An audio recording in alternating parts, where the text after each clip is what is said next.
کائنات آدم و عالم میں اگر نصرت عمران نہ ہوتی اور دولت خدیجہ نہ ہوتی تو آج اسلام کی قبر پر چراغ جلانے کے لیے مجاور بھی نہ ہوتا۔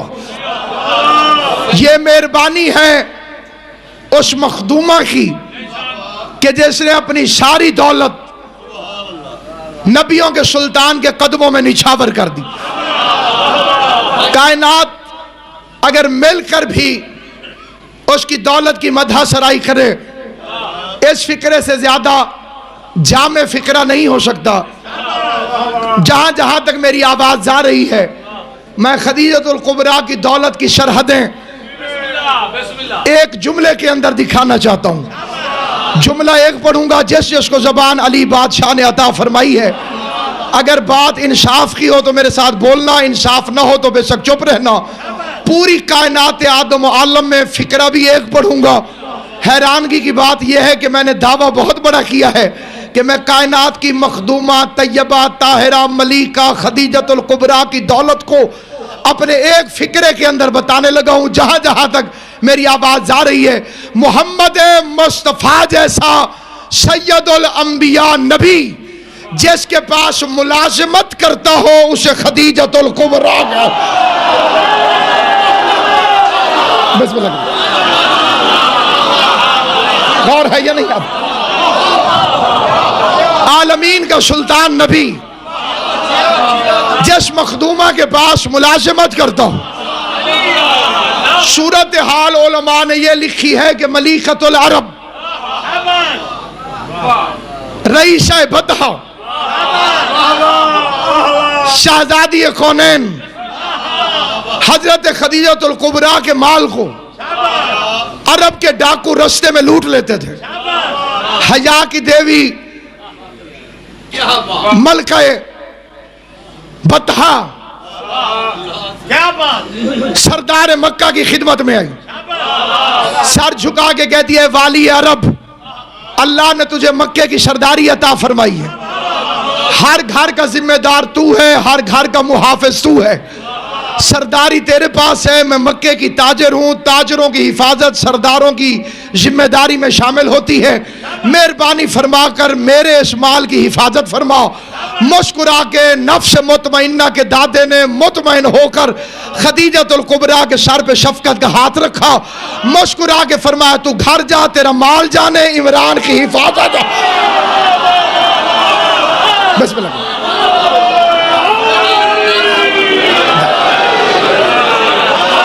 میری اکثر دعائیں ممبر پر تشریف فرما ہے، میں قبلہ دعا حد سے کر کے فکر عرض کرنا چاہتا ہوں۔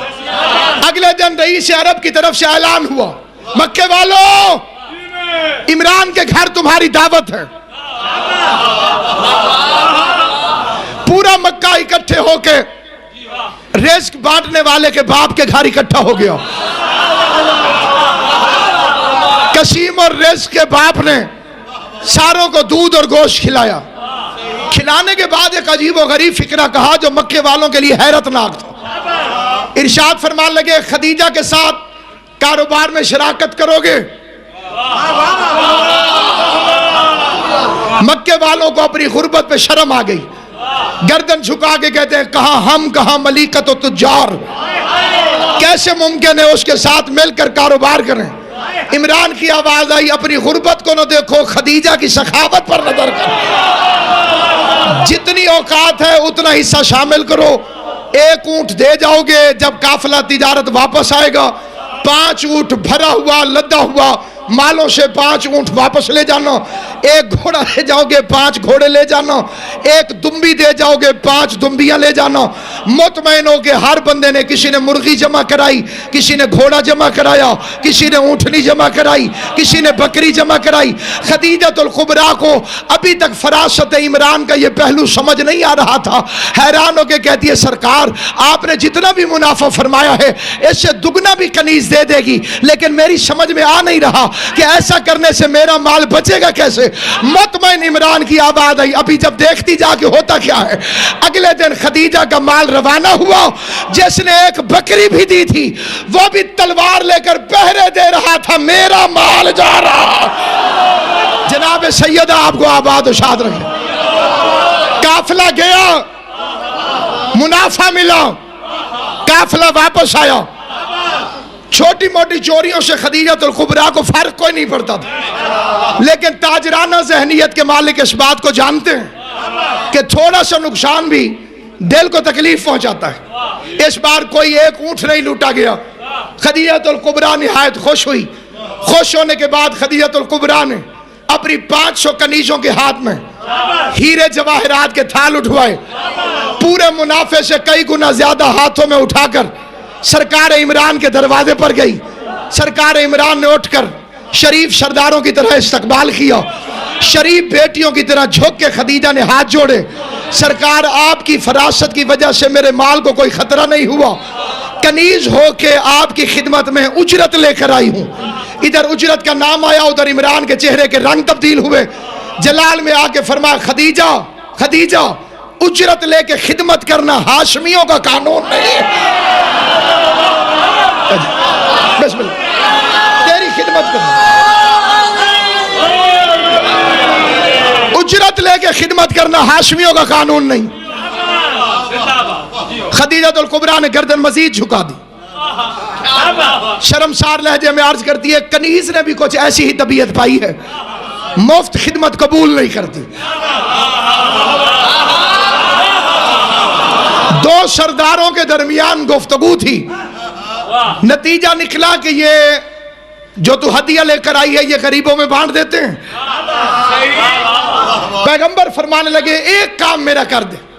میرا ایک بھتیجا ہے، میں نے اسے اولاد سے زیادہ بڑھ کے پالا ہے. بچپن میں ہی میرے پاس آ گیا تھا. پیدا ہونے سے پہلے باپ اور کچھ سال کی عمر میں ماں دنیا سے چلی گئی تھی. تب سے اسے میں نے پالا ہے. وہ بھتیجا نہیں، میرے سینے کا تعویذ ہے. اسے لٹاتا ہوں اپنے سینے پر، کھلاتا ہوں اپنے ہاتھ سے. نہایت شریف، نہایت امین. اب وہ 25 سال کا ہو گیا. میں چاہتا ہوں اپنے پاؤں پہ کھڑا ہو. احسان کا بدلہ اتارنے کا بہترین طریقہ یہ ہے تو اپنا تھوڑا سا مال دے دینا، وہ تجارت کرنے چلا جائے گا، تیرا بدلہ اتر جائے گا، میرا بھتیجا برسر روزگار ہو جائے گا. خدیجہ الکبریٰ نے عمران کی تجویز کو منظور فرمایا. خدیجہ اپنے گھر چلی گئی. اگلے دن صبح کے وقت جوان بھتیجے کو نوکری کے لیے لے جانے کی خاطر عمران جیسا شہزادہ تیار کرنے لگا. برابر کے بھتیجے کے ہاتھوں میں ہاتھ ڈالا، ماتھا چوم کے رستے میں سمجھاتے جا رہے ہیں اصول تجارت میرے لال میں نے تجھے سکھا دیے ہیں. ایمانداری زمانہ تجھ میں دیکھ چکا ہے. بہت اچھی بچی ہے، بہت نیک ہے، بڑی خاندان کی اچھی ہے. تھوڑے سے دور کے ہمارے رشتہ دار ہوتے ہیں، بڑی مالدار ہے. میں نے اس سے بات کر لی ہے، انشاءاللہ تم اس کی طبیعت سے مطمئن ہو جاؤ گے. عمران محمد مصطفیٰ کو لے کے خدیجہ کی دیوڑی پہ پہنچا. نور محمد کی روشنی حریر و دیبا کے پردوں سے چھنتی ہوئی ملکہ انجیل کے محل سرا میں پہنچی. خوشبو مصطفیٰ سن کے خدیجہ الکبریٰ بیدار ہوئی. دوڑ کے زیارت محمد کی مشتاق ہو کے دروازے پہ آئی. پردے کے پیچھے سے بچپن کے خواب کی تعبیر کھڑی ہوئی نظر. سلامت و آباد ہو. بچپن کے خواب کی تعبیر پردے کے پیچھے کھڑی ہوئی نظر آئی. بچپن میں خواب دیکھا تھا کہ عرش پہ شادی ہو رہی. خویلد جو بہت بڑا عالم تھا، ولی تھا اپنے زمانے کو، اس سے جا کے پوچھا کہ اس خواب کی تعبیر کیا ہے. کہ اگر تم نے ایسے ہی خواب دیکھا ہے تو اس کی تعبیر یہ ہے، کائنات میں دوسری سب سے بڑی شادی. مرشد جی، پہلی بڑی شادی نہیں، دوسری بڑی شادی. اس لیے کہ خویلد کی بیٹی کا نکاح اور ہوتا ہے، محمد کی بیٹی کا نکاح اور. بسم اللہ. سارے مل کے پوری تحیدری.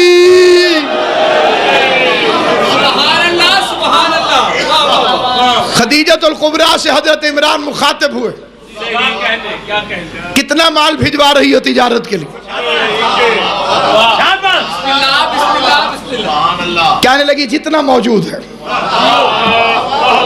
سارے کا سارا مال بھجوانا چاہتی ہوں، سارے کا سارا مال، سارا مال خدیجۃ الکبریٰ نے حضور علیہ السلام کے حوالے کیا۔ کائنات کا سب سے امین پیغمبر جو حامل امانت الہی تھا، وہ خدیجۃ الکبریٰ کا مال لے کر ملک شام کی طرف روانہ ہوا۔ ملک شام سے واپس پہنچے اور میسرہ کو حکم یہ تھا تو نے پورے رستے میں کچھ نہیں کرنا، کچھ بھی نہیں کرنا، صرف خصائل مصطفیٰ پہ نظر رکھ، چال چلن دیکھتا رہے۔ اپنا کام مکمل کر کے قافلے سے پہلے میسرہ پہنچ گیا۔ کرسی کے اوپر ملکہ انجیل تشریف فرما ہوئی، پردے کے پیچھے غلام میسرہ دست بستہ کھڑا ہو گیا۔ پہلا فکرہ آواز آئی جناب خدیجۃ الکبریٰ کی، میسرہ محمد کے عیب بتاؤ۔ جو جوان چپ کر گئے ان کی بھی توجہ چاہتا ہوں۔ آج بھی جہاں رشتہ کرنا ہو وہاں فضائل نہیں پوچھے جاتے، تحقیق ہمیشہ یہ پوچھی جاتی ہے کہ کوئی عیب نہ ہو، کوئی عیب ہے تو بیان کرو۔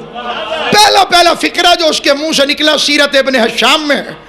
دیکھ کے کہنے لگا بی بی سفر میں گرمی ہوتی ہے، گرمی میں پسینہ آتا ہے، پسینے سے بدبو آتی ہے۔ ہم عرب پسینوں میں سفر کے اندر خوشبوات کو، عطریات کو اپنے ساتھ رکھتے ہیں تاکہ بدن سے بدبو دور کر سکیں۔ تیری عزت کی قسم اس دفعہ رستے میں پسینہ بھی آیا، بدبو نہیں آئی، کیونکہ محمد کے بدن کا پسینہ مشک سے اعلیٰ ہے اور عنبر سے بہتر ہے۔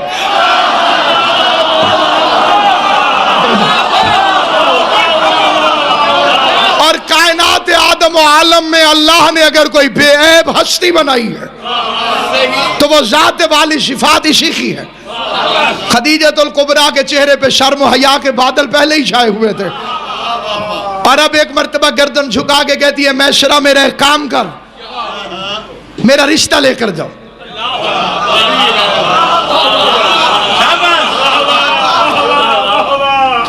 پروفیسر علامہ ڈاکٹر محمد طاہر القادری، بہت ساری اچھی باتیں ان کی زبان سے آج کل نکل رہی ہیں۔ پہلا ان کا فکرہ بڑا عظیم جو مجھے پسند آیا۔ ایک بندے نے پوچھا قادری صاحب آپ سننی ہے؟ انہوں نے کہا 100%۔ اس کا علی بہت کرتے ہیں، انہوں نے کہا 100%۔ اس کا علی میں اور صحابہ میں فرق ہے، کہا 100%۔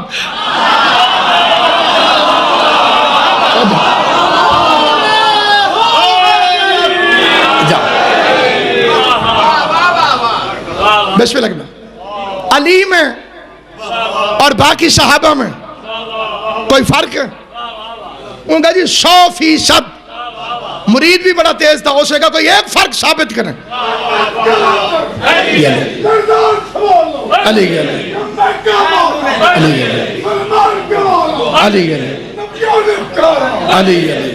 سارے مل کے علی علی علی علی علی علی علی حیدری۔ اس نے کہا جی آپ سننی ہے؟ کہا 100%۔ کہا آپ علی بہت کرتے ہیں؟ کہا 100%۔ کہا باقی صحابہ میں اور علی میں کوئی فرق ہے؟ کہا 100%۔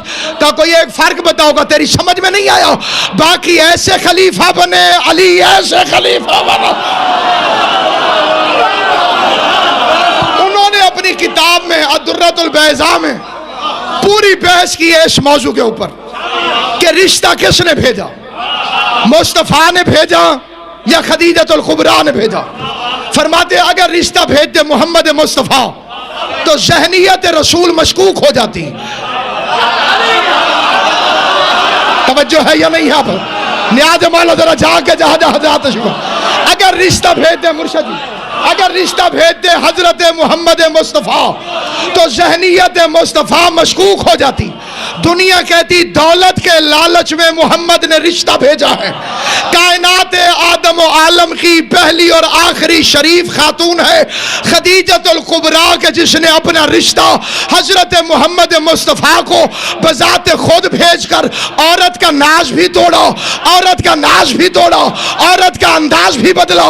کائنات میں رشتہ ہمیشہ لڑکے والے بھیجتے ہیں, اور اگر لڑکی والے کسی گھر میں رشتہ کرنے بھی جائیں تو وہ کسی شریف آدمی کو بیچ میں وسیلہ بنا کر اپنی توجہ دلاتے ہیں. لیکن خدیجۃ الکبریٰ شرافت کے خاندانوں میں وہ پہلی مستور ہے جس نے اپنا رشتہ بذات خود محمد مصطفیٰ کو بھجوا کر پیغمبر کو قیامت تک کے غیر مسلم تانوں سے محفوظ کیا. اللہ کی آواز آئی, اے خدیجۃ الکبریٰ, تو نے اپنا رشتہ پہلے بھجوا کر پہل کر کے میرے محمد پہ احسان کیا ہے. حل جزاء الاحسان الا الاحسان, احسان کا بدلہ احسان ہے. تو نے کیا رشتہ بھیجنے کی پہل مستور ہو کر میں اللہ ہو کے وعدہ کرتا ہوں قیامت تک جب بھی کسی کی شادی ہوگی مولوی پہلے لڑکی سے پوچھے گا پھر لڑکے کے بعد.